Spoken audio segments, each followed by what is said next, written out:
the assistant town manager, who's handling our broadcast tonight. We may have people joining us online as well. That's an option. So we'll give them a chance to ask questions too later if they have to do so. This will also be on the town's YouTube page. So if someone wants to watch this later, they can see it at that location as well. So the purpose of tonight is Sebago Technics has been working hard, surveyed the road, Pleasant Point Road, to figure out where the right of way is. And they've looked at it to see what areas they think are vulnerable to the rising water levels. Tonight, they're going to suggest basically lay out what they found, get input from you folks to see if you think you agree with the findings or if your experience is something different. They're going to lay out some ideas that maybe could be used to address certain areas, and you get a chance to give input on that too.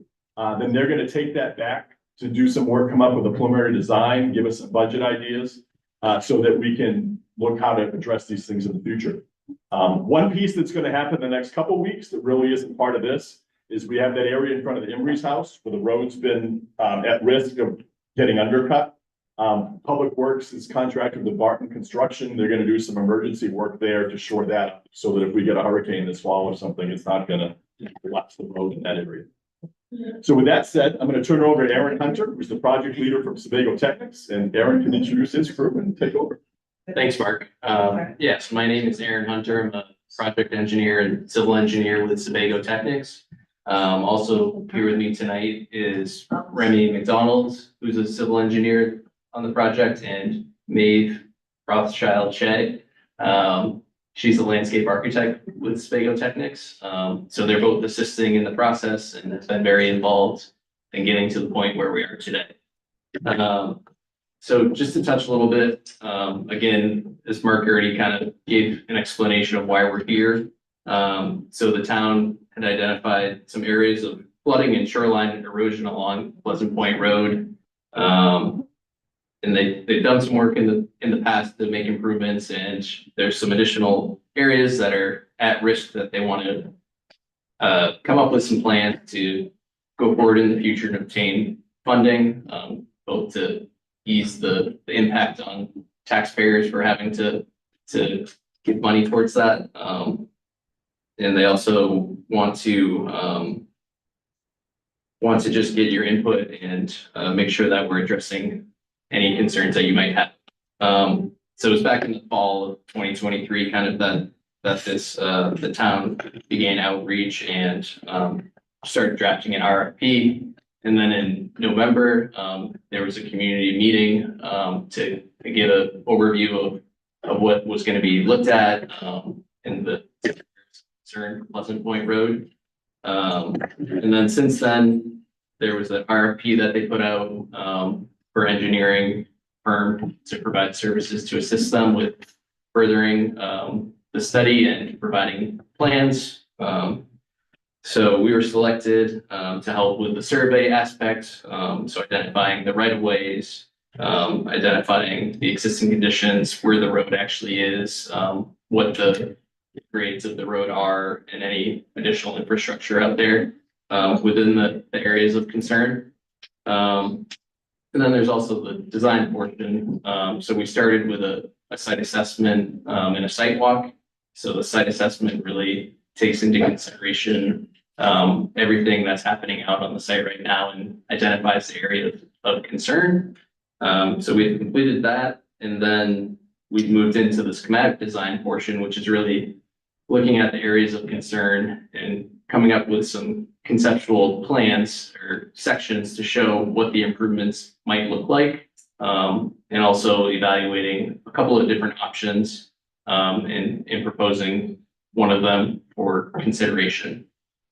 So really what we're looking to get out of this meeting is to get feedback from you all on this and to just understand your concerns. We can go to the next slide and talk about the project area and the scope of work that we're looking at. So Pleasant Point Road, we're looking at about a mile of roadway is what we were looking at, and we've narrowed it down from there to different areas of concern based on talking with the town, based on our site walk, and just parameters that we've been giving to narrow that down. So the site, kind of the start of the project begins at Forsyth Road, and then it continues, like I said, about a mile to 220 Pleasant Road. That's kind of the area that we looked at.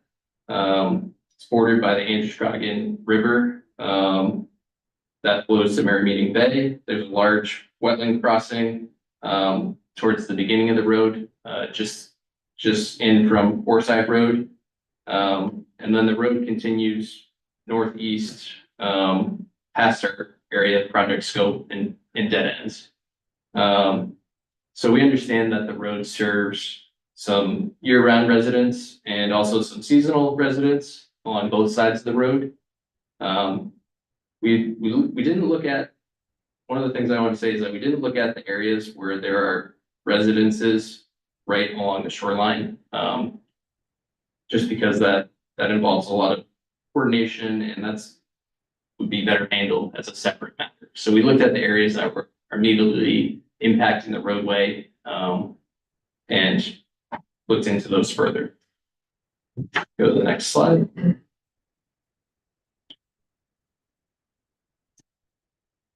It's a little small here, but luckily the colors here will paint the picture. So on May 30th, we kicked off the project. We did the site walk with the town, and we went and took a bunch of measurements, took a bunch of pictures, looked at the existing conditions out there, and we identified areas of concern based off of our findings. So we show a couple of different colored areas here. One being a blue area, which represents an area of flooding. Another larger area being an area of erosion in yellow, where the road is at risk of undermining, and the bank is currently eroding. And then two cove areas in the green, that represent an area of prevention where we're looking to provide additional plantings, to protect against future sea level rise and damage from erosion. So what we'd like to do today is to share some of our concepts. And then after we get feedback from you, we would advance those designs further. And then once we get to the point where we've advanced those and agreed upon with the town, we would then have another public meeting to get additional feedback. And then after that, they would then use those plans to look at potential funding that they could go after, to help fund different phases of the projects. It's likely that this would be done in a phased approach, to tackle different areas at a time. So next I would go to talk about these individual areas of concern. So we have 5 of them. So area 1, which is the area approximately 500 feet east of the intersection with Forsyth Road. And it's the area where the road crosses the wetland. There's an existing culvert, and it's a low-lying area that experiences flooding. It is lying within a FEMA flood zone area, the 100-year storm event as defined by them.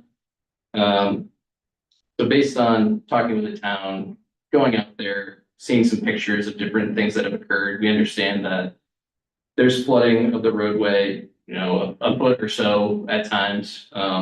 It cuts off access to different properties. There's been some undermining of the roadway shoulder, shown the gravel roadway shoulder, and there's an existing 24-inch culvert that connects the wetland between the two areas.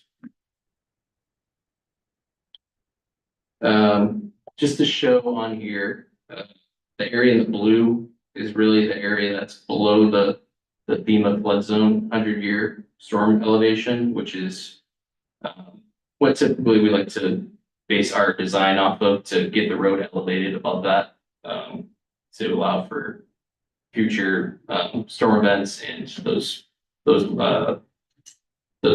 more rare storm events that could impact access to the road. So the next slide here, talk a little bit about recommendations for this area that we've explored.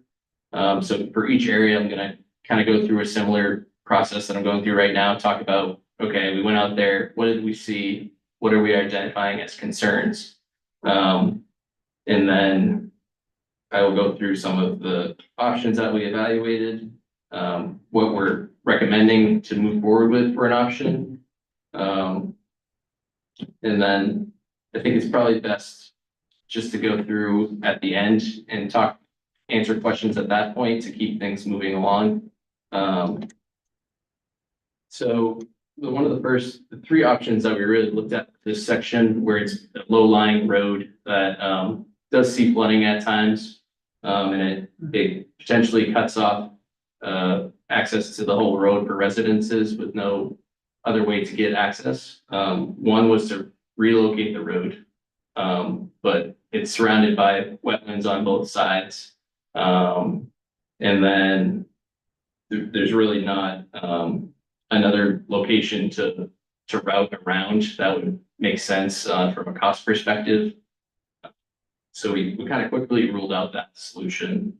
The second solution we looked at was raising the road. So raising the road up a couple of feet above the flood elevation to provide a design that keeps the road dry during the larger storm events. And then the third one would be to abandon the road, and you basically cut off, which I don't think anyone wants that. So we quickly eliminated that one as well. So we ultimately went with or recommending the option of raising the road. So the 100-year flood elevation is around elevation 9, and the lowest elevation is around elevation 6.5 the road. So it's a couple of feet of that the road's going to need to be brought up. So that's a recommendation that we're looking at right now, is raising it up to above that 100-year. It could be determined that, okay, maybe we don't need to get it that high, we can get it a little bit lower, and that's something that we will work through as we progress into design. The other thing that would be done as a part of this is want to look at evaluating the existing culvert and upsizing that to handle the flows going there during the larger storm events. Currently, it's just an existing 24-inch. It's pretty small. It is above the highest annual tide elevation, so that's not really a huge issue. It's more so when the larger storm events come through for flooding.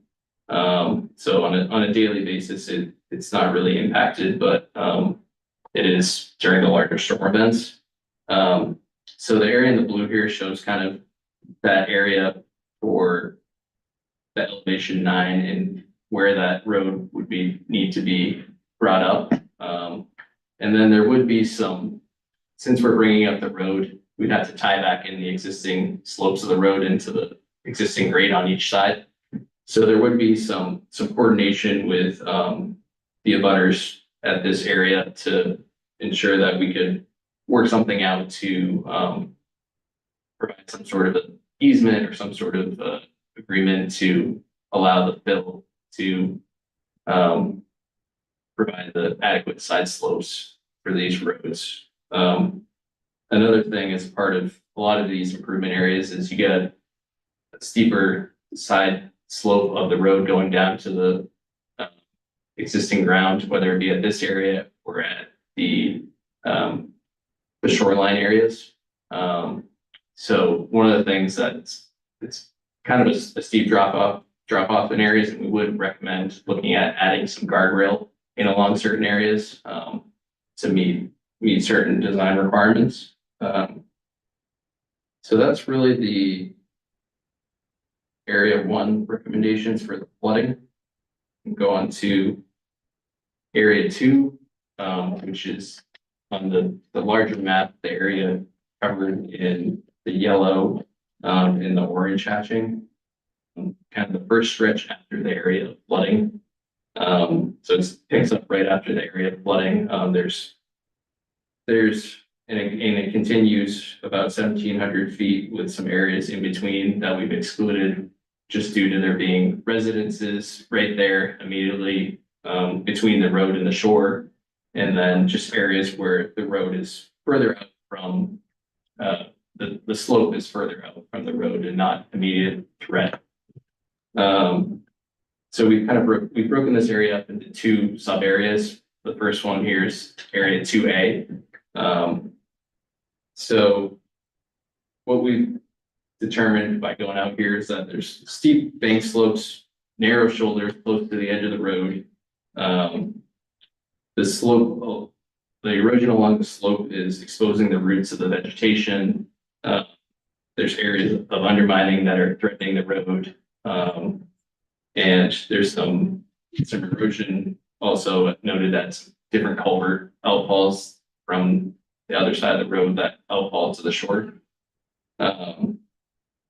In the first area here in orange, shows that this area is kind of the beginning of where the road starts to increase in elevation. So it's a little bit less of a drop off and it's a less steep slope than the areas that we're going to talk about next.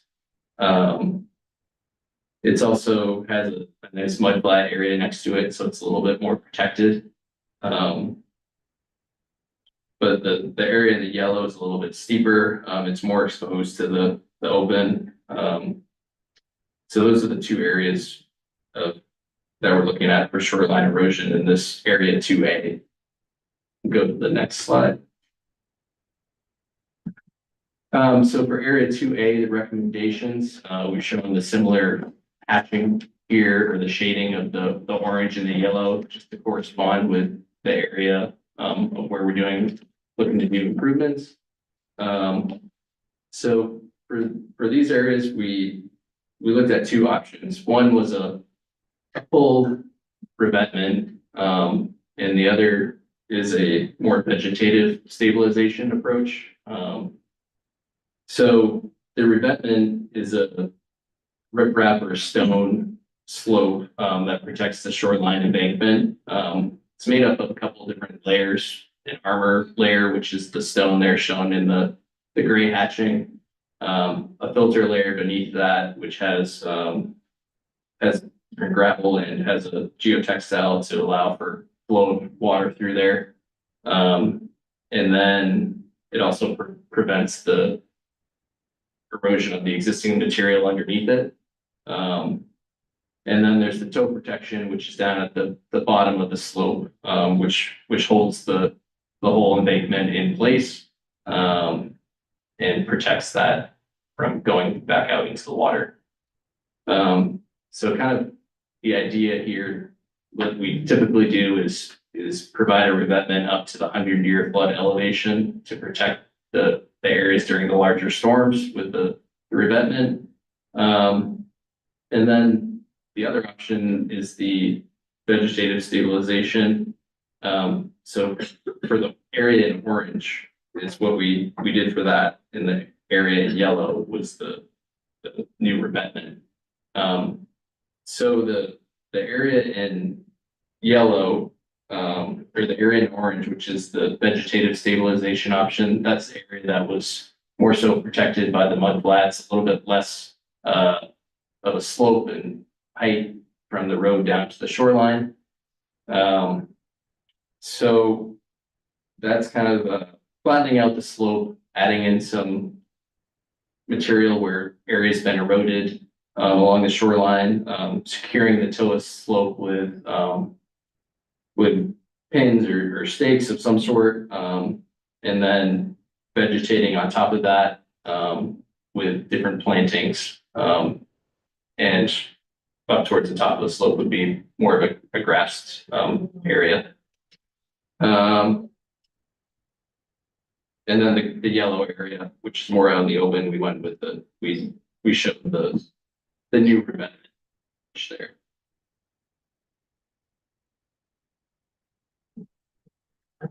So this area here is just down the road, similar to area that we just talked about.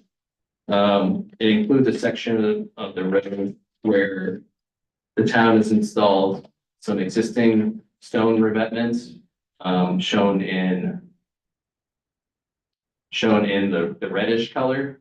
And then the areas between those shown in the yellow color is areas that are currently exposed, bare soil and vegetation, showing signs of erosion.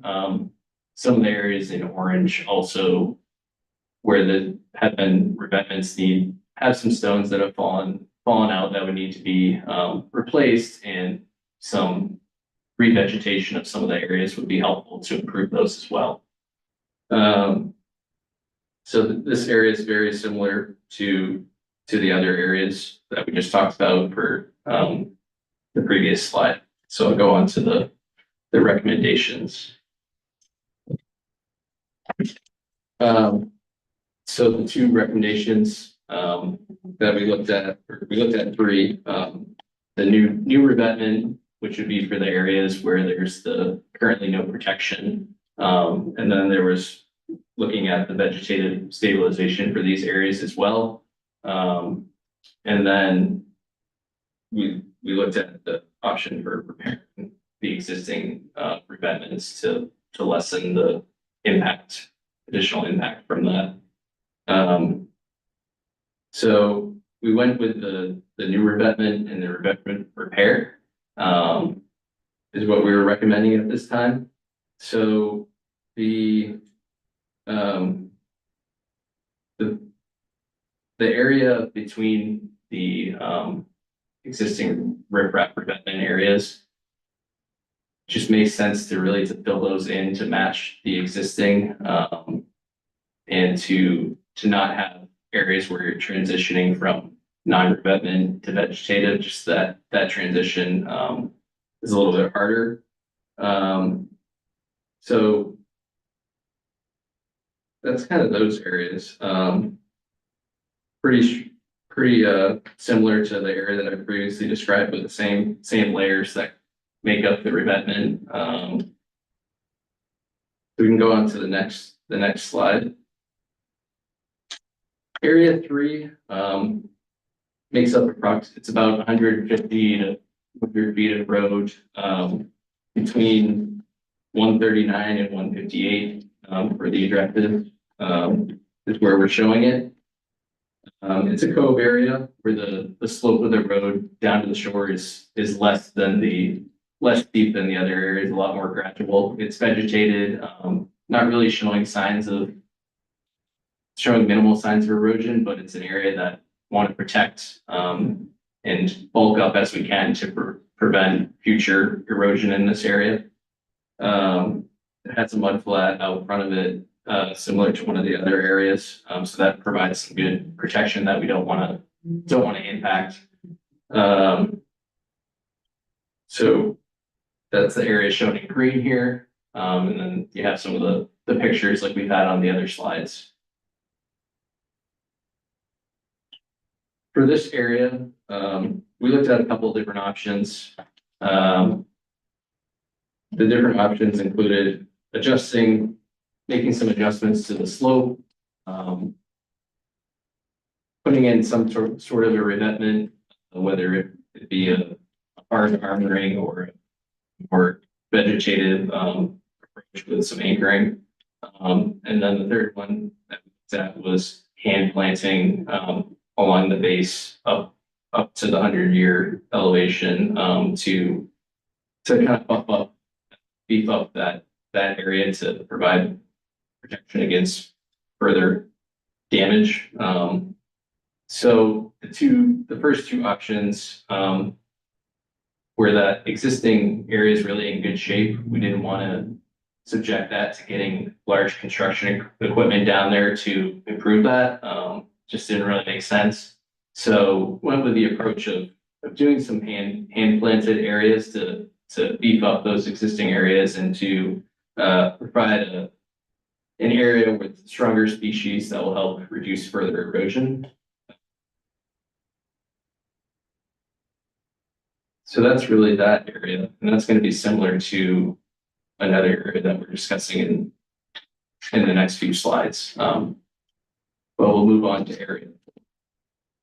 So area 4 is another area of and erosion along the bank of the road down to the shore. It's about 150-foot section that we show here in yellow.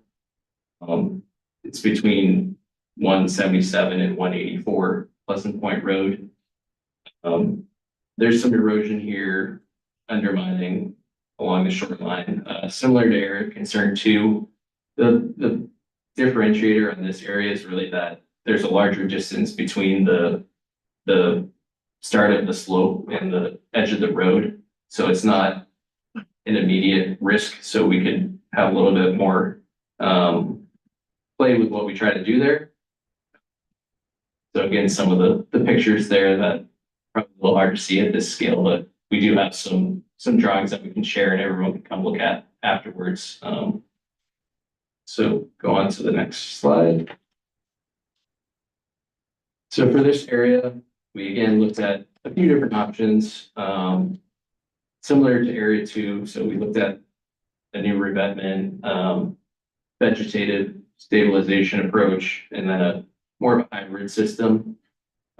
Just due to being further away from the road, we were able to steer away from going a full stone revetment for the whole length, trying to go with a more green approach as much as we can to lessen the environmental impacts. And then the full vegetative stabilization just being more open and exposed in this area to the water, with less of a mud flat area. That wasn't desirable. So we went with a hybrid system where you have the stone revetment down towards the bottom, and then similar to the other areas up to the 100-year flood elevation, to provide that protection of the bottom of the slope, which is most at risk here. And then kind of flattening out the slope that's there currently, and replanting and vegetating that up to close to the top of that. So that's that area. Go to the next one. And then area 5, this is similar to area 3, where it's another cove area. Again, it's about 150 or so feet of shoreline between house addresses 205 and 233, right at the end of the scope of where we looked at. Again, it's a cove area where it's less steep side slope, more gradual, not really impacting the road immediately. Wanted to go with a more vegetative approach, where there's minimal erosion in this area. There's a mud flat as well out front here, so we want to be cognizant of that. There is some areas that we saw minor erosion from runoff from the road from I think it was a storm drain outfall. So providing some additional riprap and slowing that down prior to going down the street might be something I would look at there. So I can get into the recommendations for this one. Don't want to beat this to death, so I won't go into great detail on the options evaluated, but we looked at the same ones as the similar code where we adjust the slope and revegetate a new revetment or hand plant restored. So just due to the construction impacts, we went with a hand plant and restore approach. Just being able to have people go down there, bring it down there, not having large construction vehicles down there to lessen the impact, and help restore the area with stronger species similar to the Cove Area 3.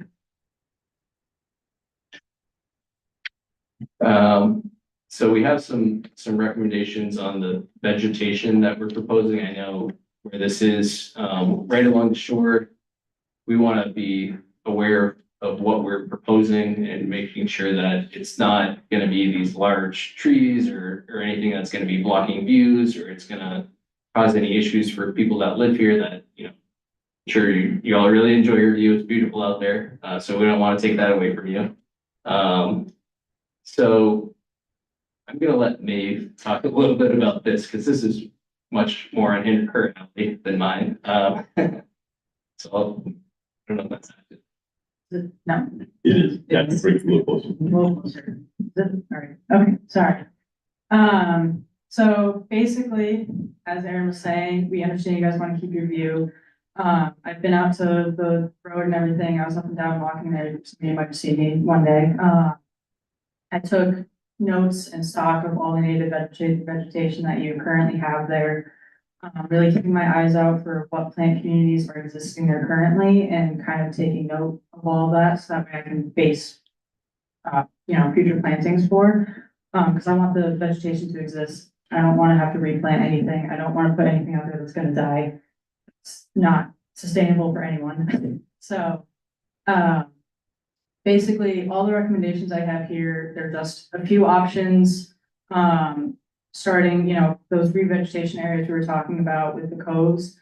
We can put in some supplemental plugs of the existing brush that you have there, the salt marsh brush and everything.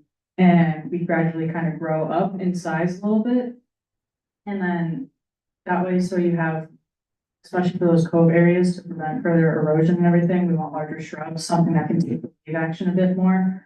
Just during those storm surges, the fact that you have that rush there existing currently, to me, that notes that only during the storms are you really seeing any wave action. Really throughout the rest of the year, it seems like it's a pretty mild area, with tides and everything.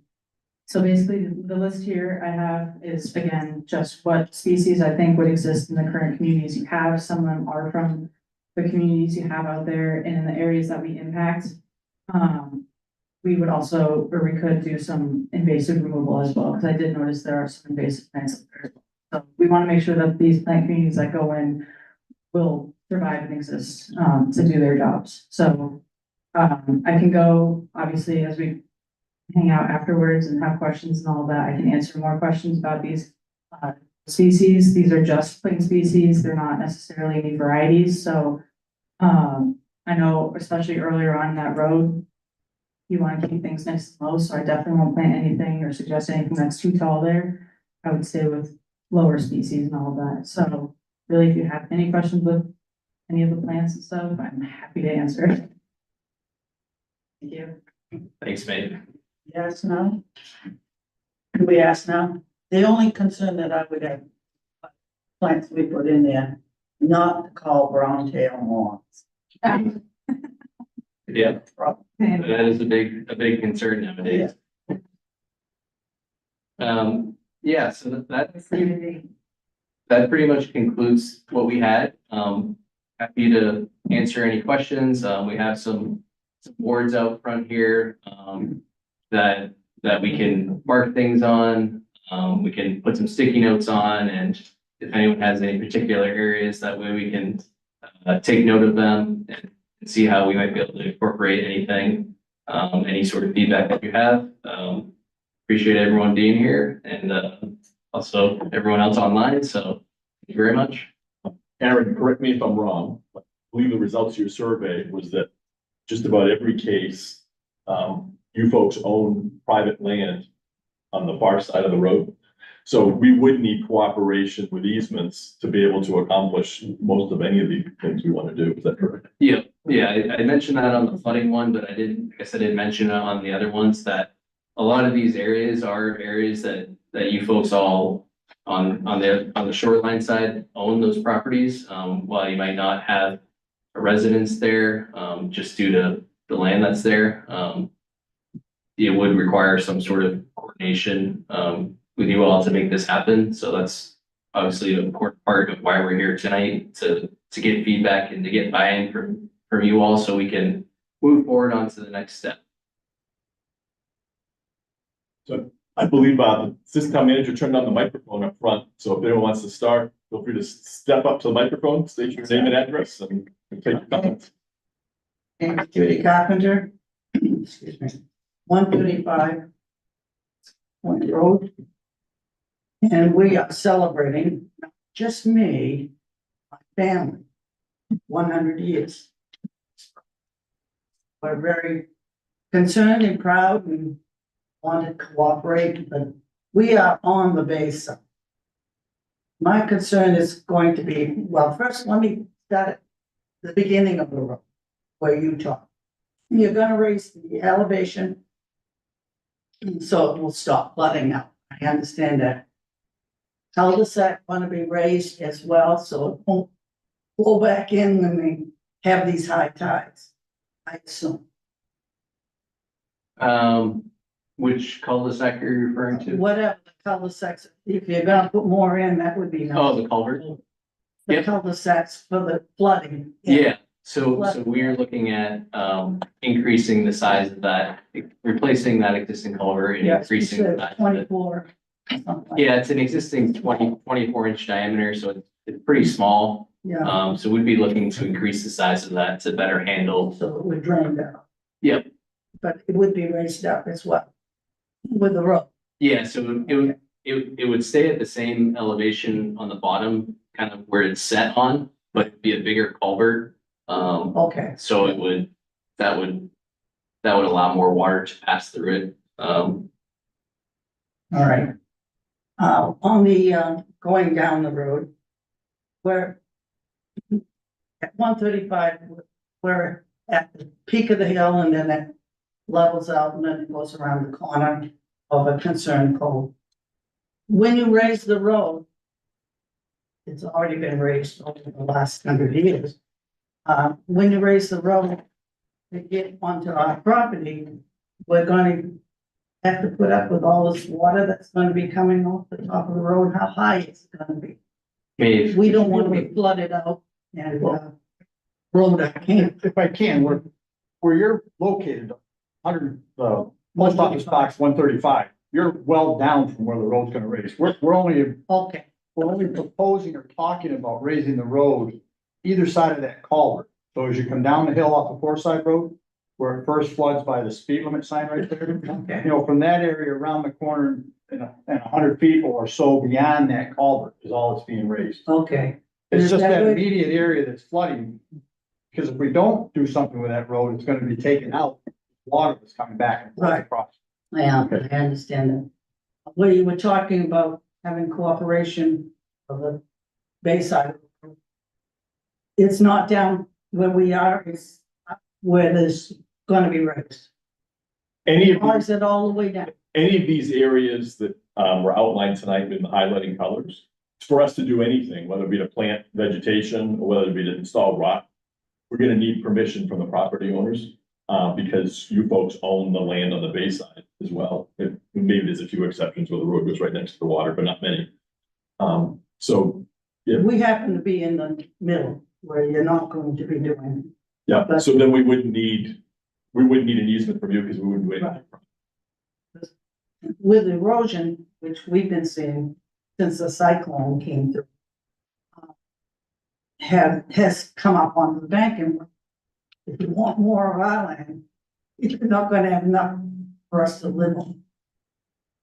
Yeah, and we don't want to make the road itself any bigger than it is today.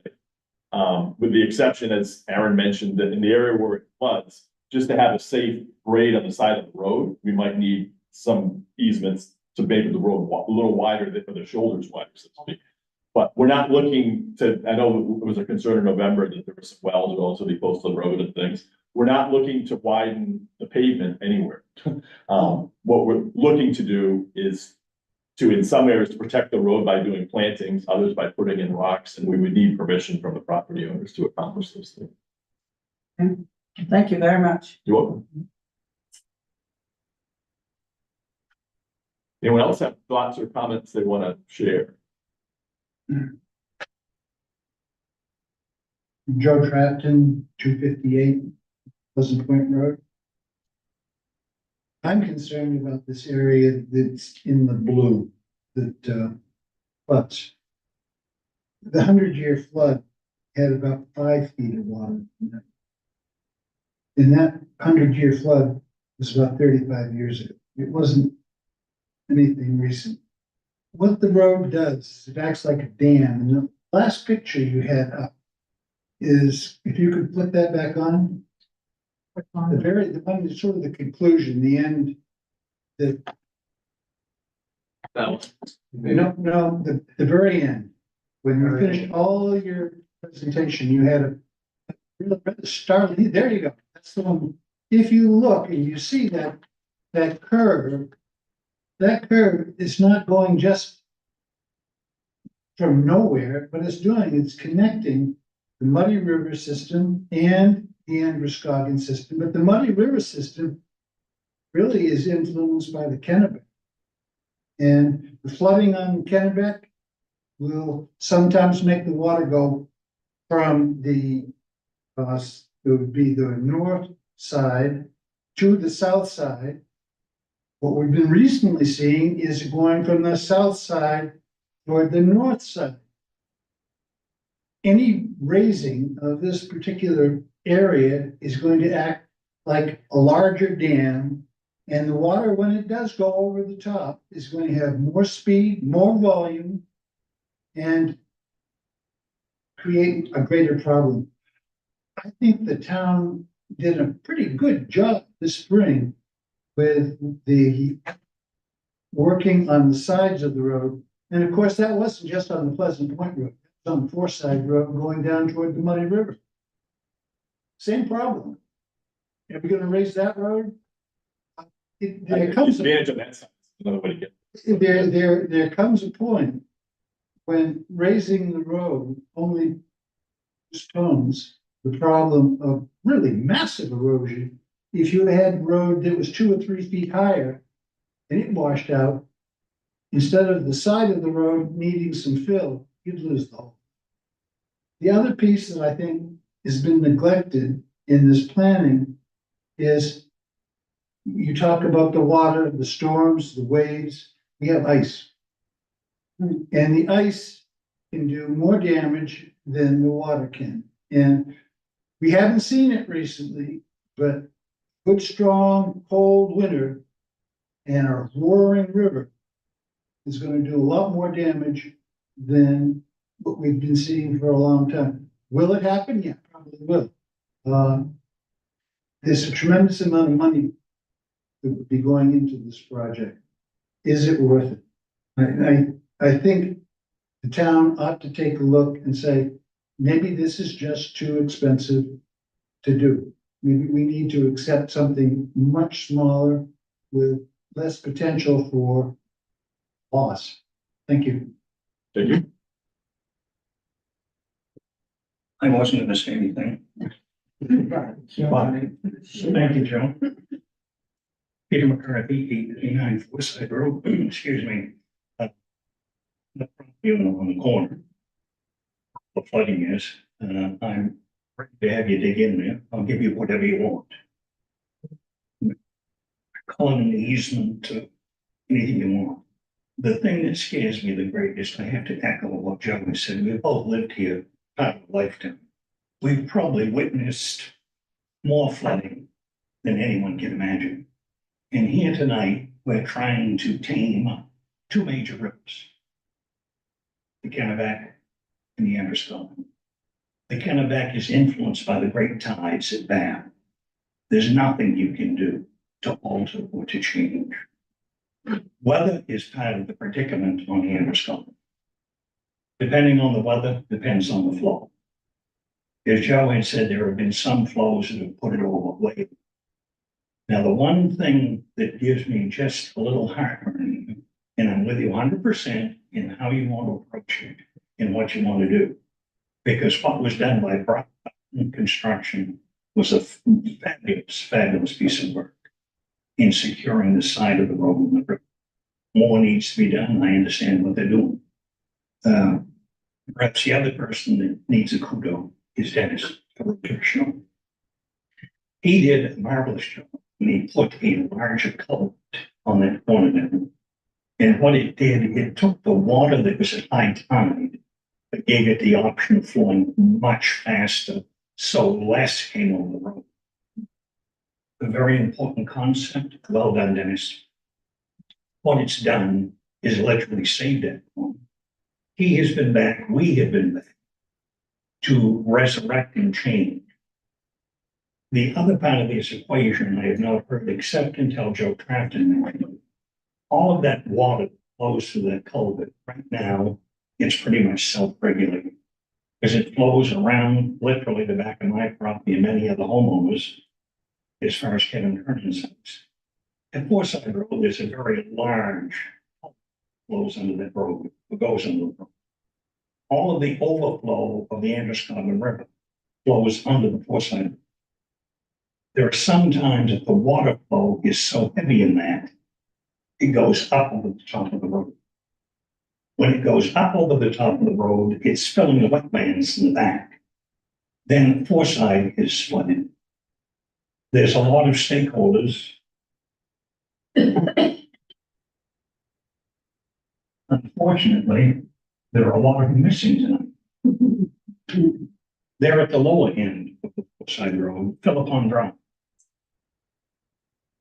Philippon Drive is affected every bit on the lower end of Forsyth as the upper end. Because when the water in the muddy river is reached its peak in the back, and the Androscoggin has reached its peak along Pleasant Point, it just continues to rise and rise. There are a lot of homes in there. They're flat, they're almost equal to the surface of Forsyth. It goes through the back and flows Crafton in the back, which is on the river. So we are on a peninsula surrounded by water. Anything that you do to alter the storm flow, I want to call it, not the day-to-day flow, we're fine. But there are storm flows. Storms are predicted. Storms are in our future. If we do the wrong thing, there's going to be a lot of families flooded out. And it might not all happen at once. It may be gradual. You may have 3 storms. But as I say, we need to approach this in a manner that looks forward into the future enough to say it isn't only the corner of Pleasant Point. It's all of the Forsyth Road, and it's the rest of the point. Because there's some property down the point that after you walk over where the sign of the cul-de-sac is, please turn here, it drops down again. And you're down to water level. It won't take a lot that the homes down in there will have water everywhere. I have property I sell on the hill. The reason I sell on the hill, I lived through 25 years of flooding. This isn't a virgin talking to me. So I had the 100-year flood. They put boats in to go from my house down because the mailman couldn't get through the water. The mail got through on a boat. It's just part of what I'm talking about. It's part of what you miss. Some of you may have not been born yet. I don't know. But what I'm saying is you need to be looking a little more futuristic. You need to come out of the hole down on the corner of Pleasant Point and come up my way and go up and down the road and stop and look at the culvert. And when that baby is flowing and it's full, there's the Androscoggin is going through. And it can't get back out to meet the Kennebec because the Kennebec is pushing water in. As you know, not a geography lesson, there's 6 rivers, but 2 of them, 2 of the biggest rivers in the state of Maine, all through this particular little piece of God's country. If you think you can tame them, I've got a bridge on the city, and it's not, it doesn't support me. Thank you very much. This wasn't a tantrum.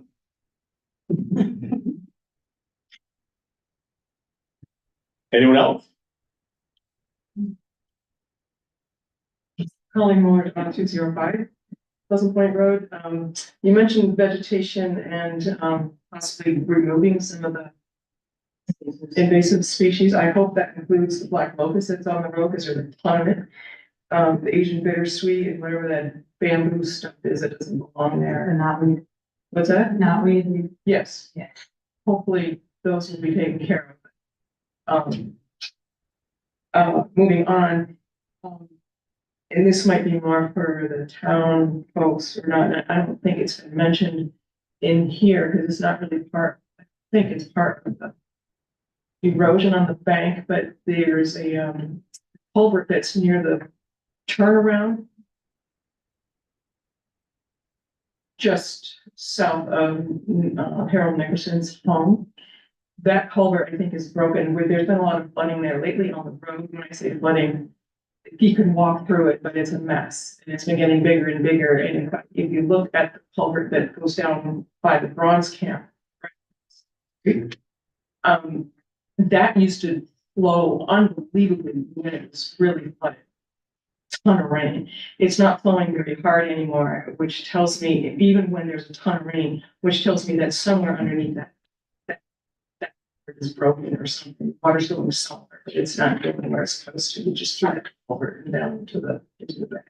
That's just for your information. Anyway, I did have one question, and that was on section 5 that you mentioned. You mentioned storm drain erosion. I was wondering if that was near the corner of what is 205 Pleasant Point Road? Is that what you're talking about, storm drain?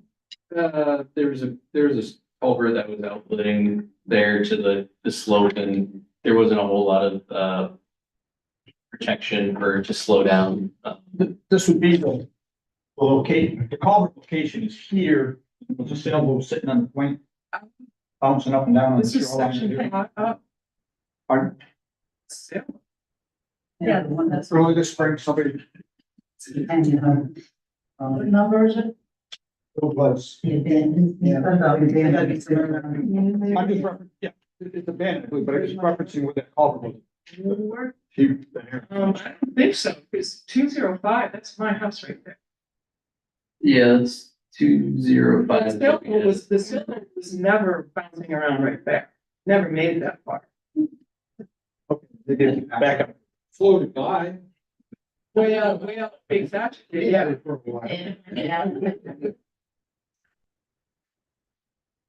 But there is a culvert near the corner of what is my yard. That goes up the road north. Heading north, it's near the corner of what is my yard. I owned a little more property along that cove, it's where it starts to curve around. But where that culvert is, I was just wondering if that was storm drain erosion and what you would plan to do with that, because water has to go somewhere, it's gonna end up downhill back to the base somewhere somehow. Yep. Yeah, so that area was somewhere we had seen that maybe we could provide some additional erosion protection at where the water comes out of the culvert. So maybe some sort of smaller riprap or something to slow down the water to spread it out so it's not coming out more channelized. So it's spreading out more and Okay, lessening the energy coming out of there to lessen erosion. So it'd be a rather small thing. okay. All right, because I try to break up that area with leaves and debris and stuff like that and try to keep it clear so that that culvert can drain. But I don't know if I'm doing the bank a favor right now, like maybe I'm allowing the water to cut a gully. I mean, it would be good if I knew what to do and what not to do. Give a wheelbarrow. Put it in. All right, well, anyway, I mean, if you want to give me some guidance on what to do with Yep. stuff on my yard, I mean, I'm willing to do whatever I could do myself to help that situation, but You mentioned 275 is your post office? 205. 205, thank you. 205. We'll be in touch. Okay, thank you. Appreciate It'll it. work both for both of us. If I could say something really quick, I do believe that when we went out there and surveyed, we picked up all the culverts and the inverts. Yeah, we should have them all Yeah. located, so. Yeah, we have that exact location on the plan that we can share with Dennis. Okay, well, thank you very much. Other comments, thoughts? Maybe I'll throw out a question, for hand raised. So Aaron, mentioned that probably this would have to be done in phases. And as we consider what phases would be when, it'd be a consideration of A, the cost of it, and where the money might come to pay for it, and B, the severity or the necessity of it. We've heard some, pause tonight about the flooding section by some people saying maybe we're better off leaving it alone and just continuing to add dirt if it gets eroded after the storm, but let the water flow back and forth. The disadvantage of not doing that is there will be some times when, we couldn't drive an ambulance in if someone had a heart attack. On the other hand, there's ways to deal with that, as our assistant town manager told me today, then we come up with an emergency plan that includes access to a boat, which we have on the fire department. Raise your hand if it's important to you that there always be driving access 24 hours a day, 365 days a year at that corner that floods. Raise your hand if that's important to you. So I'm seeing about probably 15 to 20% of the room raising their hand. Raise your hand if it is, you'd rather leave it the way it is and not have that driving access guaranteed at all times. So By a four-wheel drive. So we've got about equal numbers, I'd say, and then we've got probably the majority of the room didn't raise their hand at all. So I guess raise your hand if you don't care, would be the last choice. So, Well. Shoreline. I mean, yeah, it's the road, being able to access and drive down it and it not collapsing. Yeah. With my children in the car. So if I have to deal with the road flooding, that's fine. I'm just extremely worried about how much people might not see of the washout that's happening, heavy vehicles. and that is a separate issue, and I think at least that won't speak for Dennis, but I think our perception is that, yeah, we are more concerned with undermining and washouts Yeah. than the flooding part. And we can't tell that until the water's. Understand that. If you decide to take your four-wheel drive across the flooded road, you're on your own. We don't know what's going on under there. The water coming across the road creates an eddy. Takes the gravel out as it goes across the road, and then when the water recedes and comes the other way, it creates an eddy and carries the road out on the bay side. So until the water stops across the road and we can inspect it, I can't tell you what's happening to the integrity of the road. Four-wheel drive or bicycle. Can we address the unplanned? Sure. Moderation, rather than going for the gold. Is there not a way to make that corner?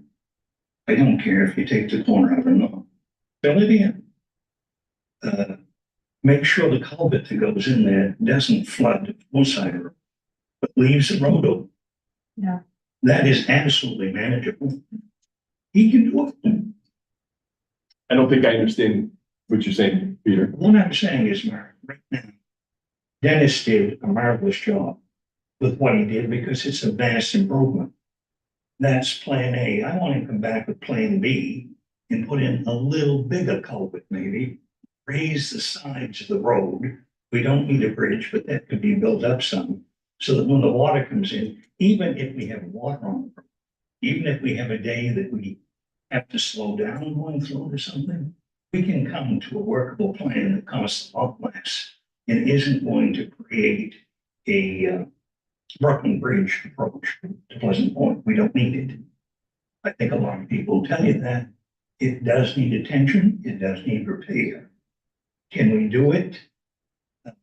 Cost effectively, I think we can. The second part is that our impact on trying to tame the two rivers is within man's reason. Right now, I don't think with what we're approaching, we're going to tame the two rivers. So can we reapproach it? Can we look at perhaps no culvert? The sides being raised, you can dump as much fill as you want on the right-hand side of the road from Forsyth to the end of my property. Okay, have at it. So Okay, that's certainly something Aaron can, Yeah, I would say that just kind of a response is, if we were to fill out different areas, it's really the only way to stop the water from going over the road is to raise the road. So we're talking a couple of feet and, you know, the way we were showing it was up to that 100-year, which is how DOT likes to design their roads and what's recommended. You know, understanding that that is a good change. So maybe there is a middle ground, that the town is comfortable and that everyone else is comfortable with. So that's part of the discussion that we want to have here. I'd like to bank on the middle ground. Maybe 6 layers of asphalt in there, okay? Just build it up a little bit, give Dennis a new culvert, or give me a new culvert. I'll take ownership of the culvert. Okay? So if I hear you right, Peter, you'd like to be considered a bigger culvert, but really don't raise the road, maybe armor the sides of it a little more, but don't raise it. Yeah, that would be a very good plan, cost effective, and if you find you need to build up and dump some stuff in on my side, so it's not washing out of it, have at it. Joe owns a piece on the other side where it washes across from, you'll have to talk to him about that.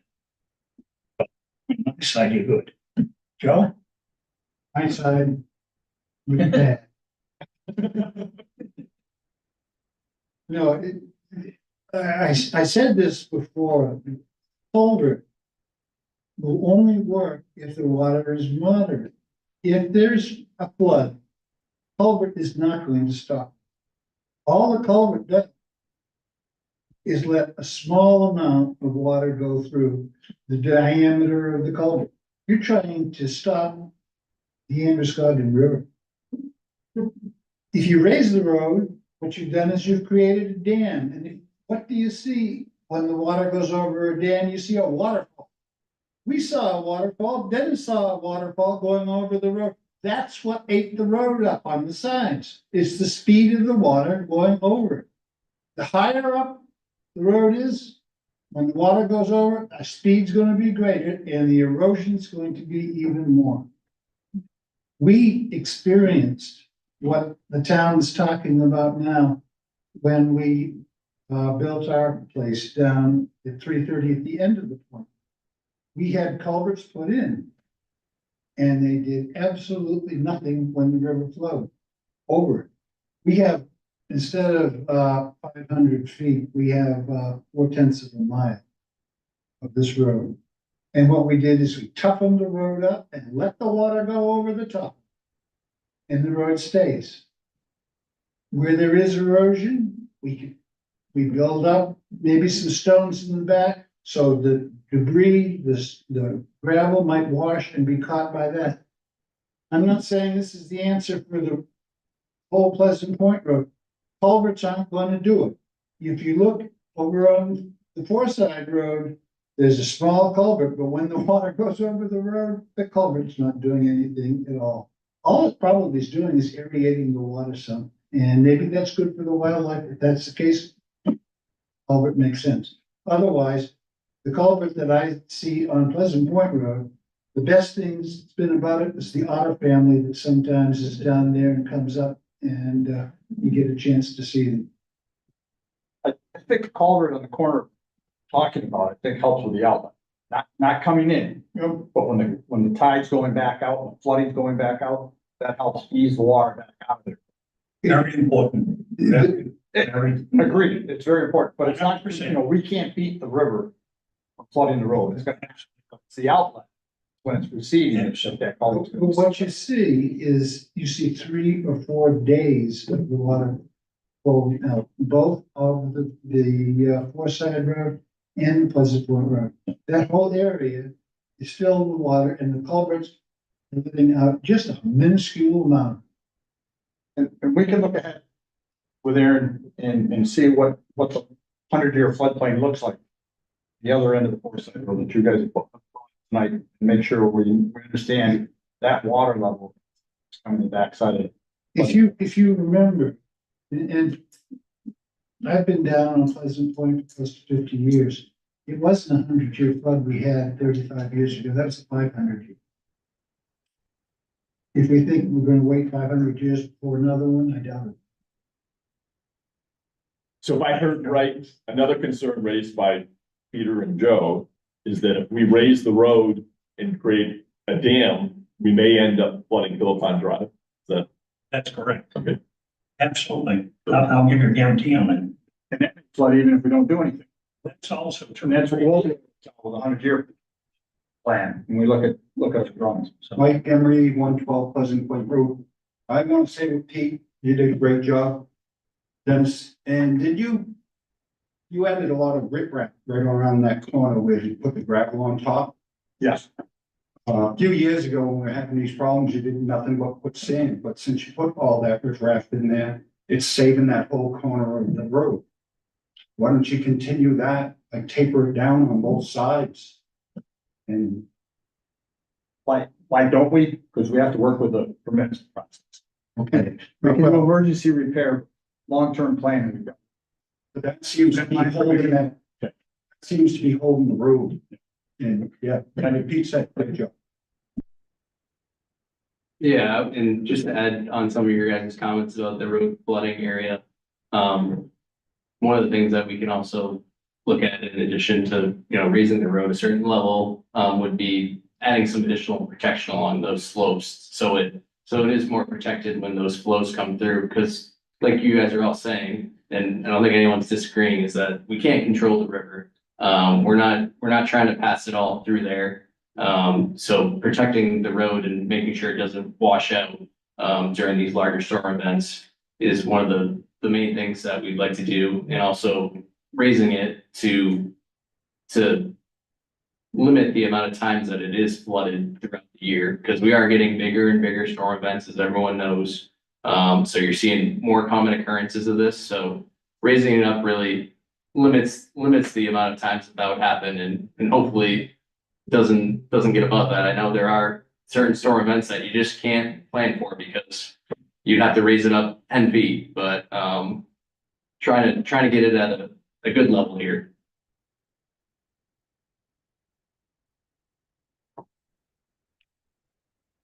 Andrea Emery, 110 Pleasant Point Road. First I want to start off with thank you very much for all the work put into this. I'm sure it's been challenging, and also for including everybody on this road to be a part of the process.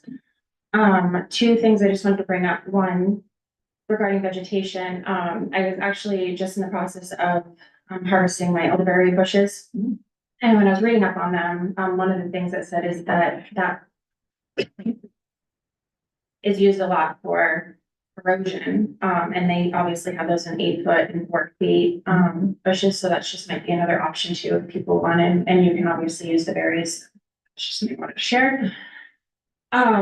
Not to make things more difficult, I'm just asking this question. And I said I did not hear about the corner, but obviously it's been part of this conversation. Have we looked at, everybody's clearly aware of the Cribstone Bridge right in Hartsville. That's taken a lot of damage and waves and impact for close to what? Some people older than me, like 100 years almost. So have we looked at something similar to that type of a process that wouldn't be as impactful to the shoreline, but would have these larger cement holders similar to the design of the Cribstone with the elevation, but allowing water flow? Instead of maybe the paving and the digging and all of that, if you were to look at that, but in the Cribstone type of a design as a possibility. Thank you. Hi, Julie Conroy, 135. Not my age. I have two questions. The first one, I'll go with the vegetation since we were there on that. Would it, as you're planning this out, and I can't wait to see a clearer vision of what those actual plans were. Maybe for a thought would be people that aren't in your plan section, but if you, I'm not sure how you're getting this vegetation, but maybe that's something you make available to other people that were willing to plant it on the bank. So the entire shoreline is refurbished or built up.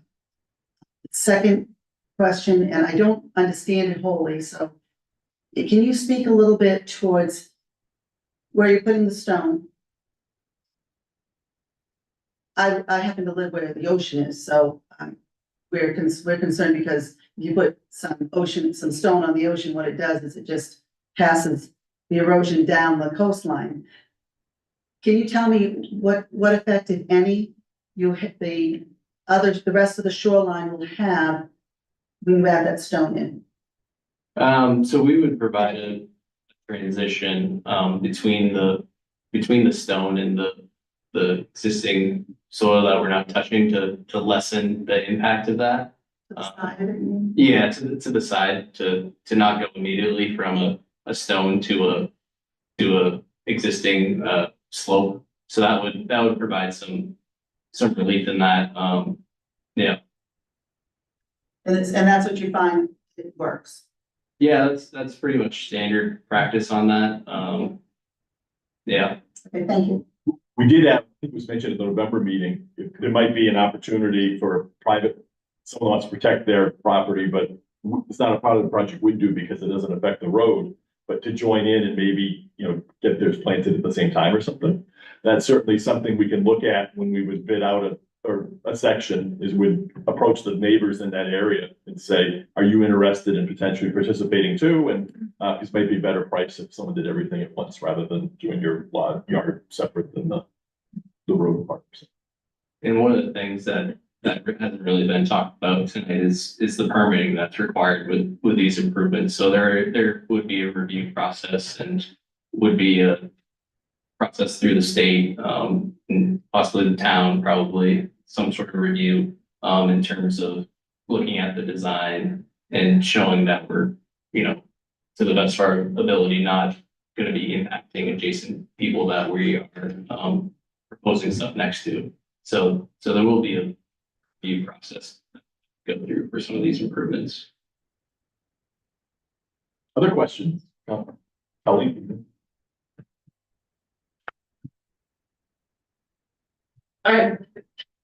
What are the next steps that involve us? Like, when do you need us to sign off on whatever you're going to do?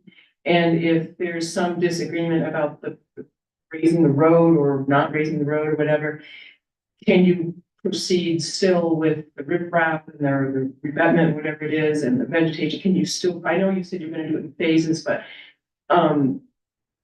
like, what are the next steps for us? And if there's a delay or a disagreement in one part of it, can you move ahead with the other parts while you hash out? Sure. So the next step from this is Sebago Technics has taken all tonight's information. And they're going to review that as they come up with their next set of plans. Once Sebago Technics is done, then town staff, with the assistance of the Mid-Coast Council of Governments, will try to find money to help pay for some of this stuff. The emergency work we're going to do is coming out of money that was approved at town meeting. And so that piece by the Emory residents. The rest of it, we'll look for grant funding. We've been told we might have a lot better chance getting grant funding for the green solutions. So it could be some of the cove work might actually, or some of the areas that would involve plantings might actually get done before some of the other things. The most expensive piece, and I may ask for a raise of hands in a minute again, but my sense is that probably most people in this room are concerned about not so much the flooding area, but the places where road could be undermined and it could collapse under someone's car. At least that's been our sense in staff, is that that's the most serious thing. So if we need to try to make sure that someone's not driving on the road and it collapses under them before we deal with I'm not gonna say inconvenience, because if you're having a heart attack, it's more than inconvenience, but before we deal with the issue of potential loss of access of the road for 30 hours a year or something or other, due to flooding. That is also probably the most expensive piece, is the part that flooded. So if I had a crystal ball, I'd say that would probably be the last piece to be addressed. Even if it gets decided after all this, it makes sense to still do something there. It's probably not going to be the first thing addressed. So we look at severity of the issue, and then we look at available funding. And then if something's severe and we can't find any grant funding, then we need to budget it, have it approved to the town meeting. Right, okay. I'm also very interested in the planting vegetation as well on my property where it's not close to the road, but so Anytime you guys get that information, Mhm. please let us know. Sure. Yeah, but if we find a grant we can apply for and looks like it's gonna get approved, that we would, contact abutting landowners and say, do you wanna, join in and get an estimate to have your property done at the same time? Okay, so you're gonna keep this on. Yep. Okay, great. Thank you. And I think maybe probably more than happy after the meeting, if you want more plan ideas, she can talk to you about those sort of things.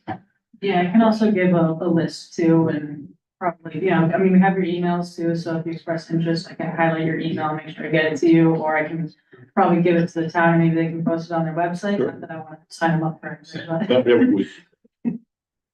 Is it safe to say, raise your hand if you agree with the statement that it's a higher priority to make sure the road doesn't get undermined than it is to lose the road for a period of time due to flooding?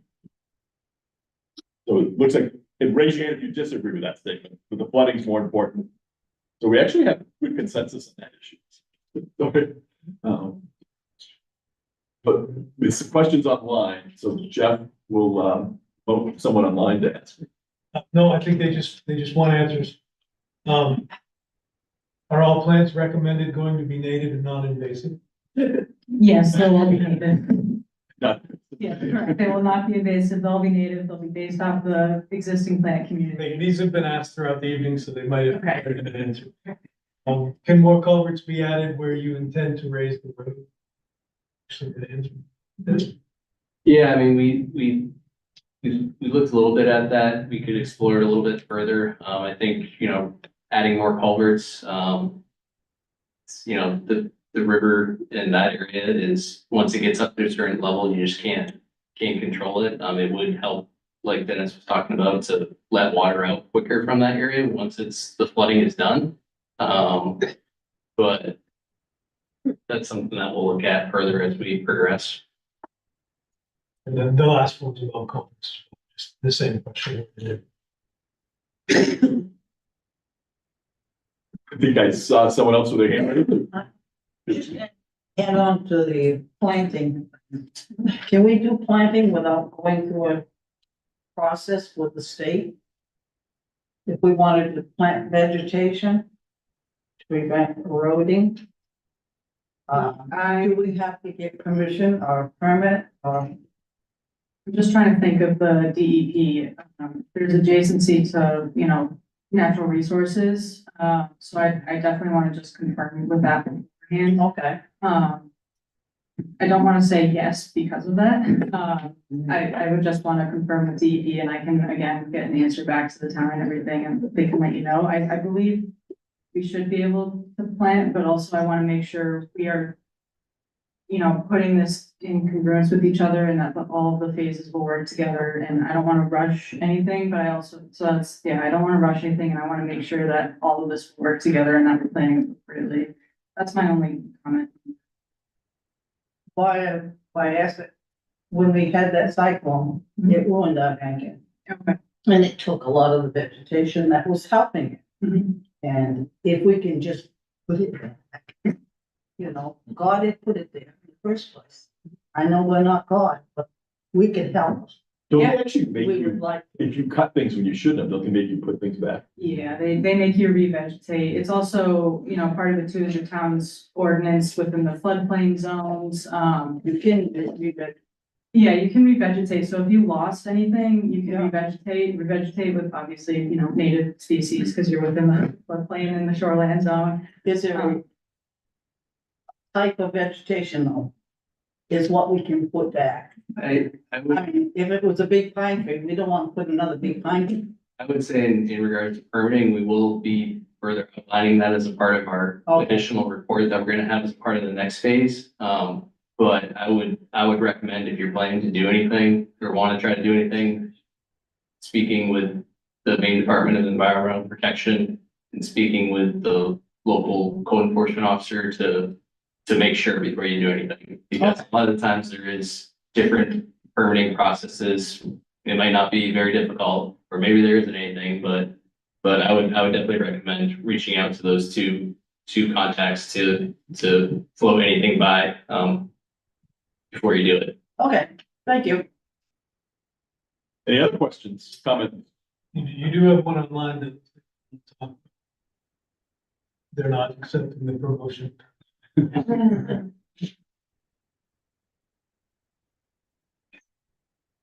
Maybe you can just unmute him, but not promote him. This is my talk show host impersonation. Caller, would you like to ask your question? On line 2.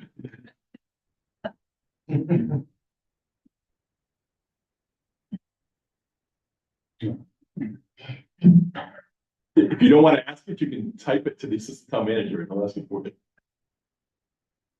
When do you expect the next informational anything? November. Yeah, so we'll have to regroup after the meeting and talk with the town and make sure we're still on track for the schedule that we discussed, but that's what we were shooting for is November. I believe that was around the date, so I'd have to just regroup and recheck that. So mid to late fall. Any other questions? I saw a yawn, so I think we're boring someone. All right, well then, unless our person online has their question, which looks like they don't. Thank you all for coming, great turnout again, and if you need to talk to anyone after the meeting, we're happy to discuss things with people. Thank you. Thank you. Thank you.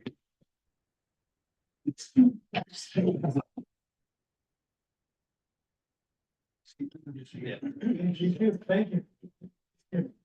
Um, See you then. Meeting.